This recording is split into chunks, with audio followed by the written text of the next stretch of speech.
때는 2025년 말이었죠. 대한민국 경제 전체에 뭐랄까 빨간불이 딱 켜졌습니다. 외환 시장이 정말 거칠게 요동쳤는데 그때 아마 뉴스 속보나 휴대폰 알림 보면서 심장이 쿵 내려앉았던 분들 많으셨을 거예요. 바로 이 숫자 때문이었습니다. 원달러 환율이 1,480원.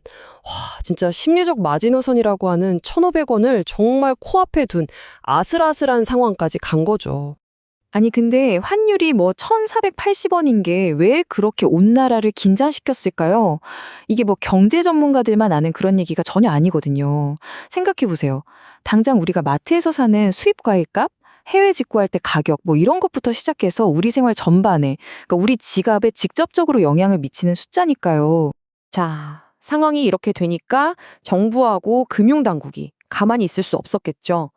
환율을 지키기 위해서 말 그대로 총력전에 돌입합니다. 이 총력전 크게 보면 세 단계로 진행됐어요. 첫 번째는 구두 개입.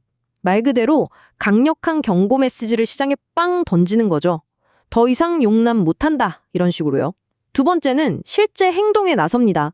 외환 시장의 진짜 큰 손이잖아요. 국민연금. 이 국민연금을 동원해서 시장의 달러를 확 풀어버린 거예요. 그리고 마지막 세 번째. 국민연금하고 맺은 외환 수합 계약을 연장한 건데요. 이게 뭐냐면 쉽게 말해서 국민연금이 필요할 때 원화를 맡기고 달러를 빌려 쓸 수 있는 마이너스 통장 같은 거거든요. 그 한도를 늘려서 여러분 걱정 마세요. 우리 달러 충분합니다. 하는 신호를 시장에 확실하게 준 거죠.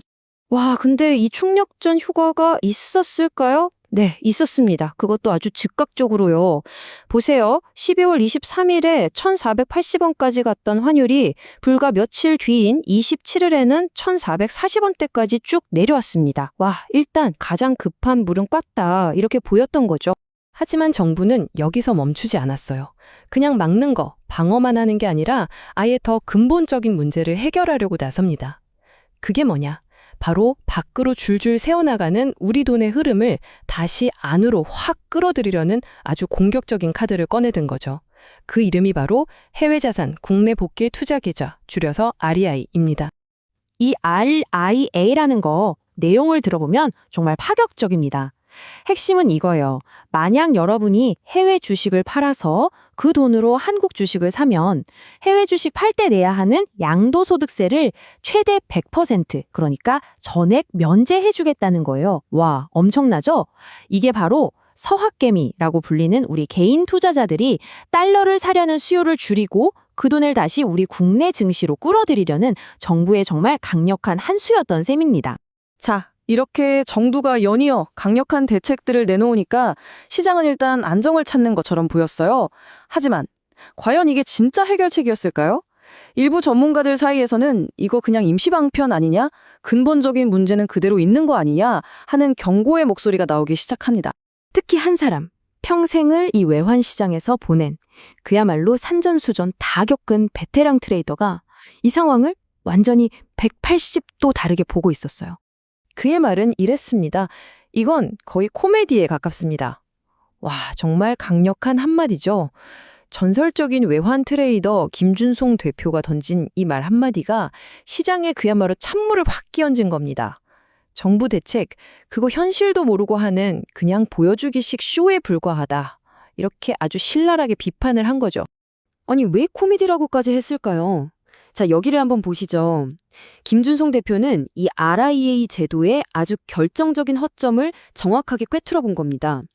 정부는 해외 주식 팔고 그 달러 가져와서 한국 주식 사라, 이걸 기대했잖아요. 근데 김 대표가 본 현실은 달랐어요. 투자자들이 굳이 새 달러를 가져올 필요가 없다는 거예요. 그냥 해외 주식 판 돈을 RIA 계좌에 넣은 척만 하고 실제로는 원래 갖고 있던 한국 주식을 팔아서 그 돈으로 다시 해외 주식을 사면 결과적으로 국내에 들어오는 달러는 0원인데 세금 혜택만 쏙 챙겨갈 수 있는 그런 그림이 나온다는 거죠. 국민연금을 동원하는 것도 마찬가지라고 봤어요. 한계가 너무 뚜렷하다는 겁니다. 생각해보면 간단해요. 국민연금이 시장에 달러를 팔려면 일단 8달러가 있어야 팔 거 아니에요? 근데 만약에 진짜 시장에 달러가 싹 말라버리는 달러 가뭄이 오면 국민연금이 나중에 달러 팔게요 하고 약속하는 선물한 계약 같은 걸 아무리 해봤자 당장 타들어가는 불을 끄기에는 아무 소용이 없다는 거죠. 자, 그럼 정부 대책이 이렇게 효과가 없다면 도대체 왜 이렇게까지 달러를 사려는 수요가 끊이지 않는 걸까요? 김준송 대표는 그 이면에 훨씬 더 거대한 바로 한국 경제의 구조적인 변화가 숨어 있다고 지적합니다. 그가 지적한 달러 수요 폭발의 이유는 크게 세 가지입니다. 첫째, 바로 우리 개인 투자자들. 요즘엔 해외 투자하는 거 너무 쉬워졌잖아요. 다들 하니까요. 둘째, 기업들. 인건비나 여러 문제 때문에 생산 기지를 자꾸 해외로 옮기고 있죠. 그럼 당연히 달러가 필요하고요. 마지막 셋째, 심지어 정부까지. 미국하고 여러 협상을 하면서 어마어마한 규모의 대미 투자를 약속한 상태입니다. 그러니까 보세요. 개인, 기업, 정부. 나라 경제를 움직이는 세 주체가 모두 다 달러를 원하는 그런 상황이 된 겁니다.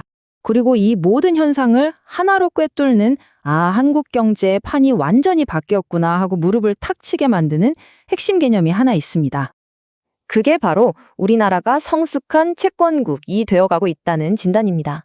이게 좀 말이 어렵죠? 쉽게 풀어서 설명해 드릴게요. 예전에는 우리가 물건 열심히 만들어서 파는 수출로 돈을 벌었잖아요. 근데 이제는 그게 아니라 우리가 해외에 투자해둔 주식이나 채권 같은 자산에서 들어오는 배당이나 이자 수입이 더 커지는 단계라는 뜻이에요. 우리보다 한 발 앞서 이 길 간 일본처럼 말이죠.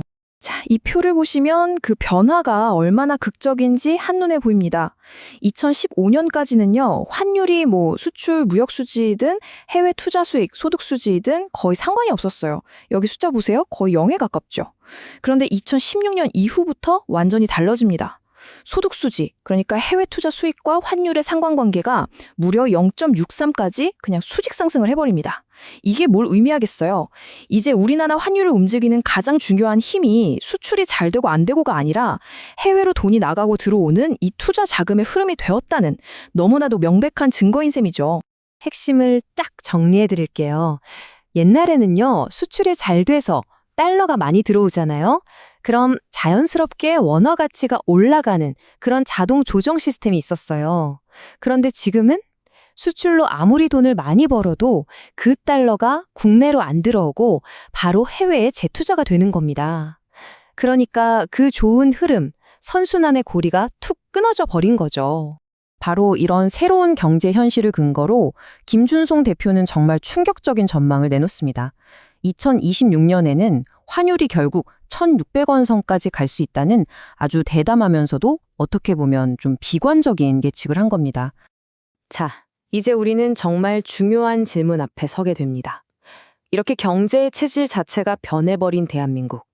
과연 우리는 구조적으로 높아진 환율, 그러니까 좀 약해진 원화의 가치를 뉴노멀로 그냥 받아들여야만 하는 걸까요? 아니면 이 거대한 자본 유출이라는 흐름에 맞서서 우리 원화의 가치를 지켜낼 또 다른 새로운 방법을 찾아낼 수 있을까요? 여러분은 어떻게 생각하시나요? 그 답은 아직 정해지지 않았습니다.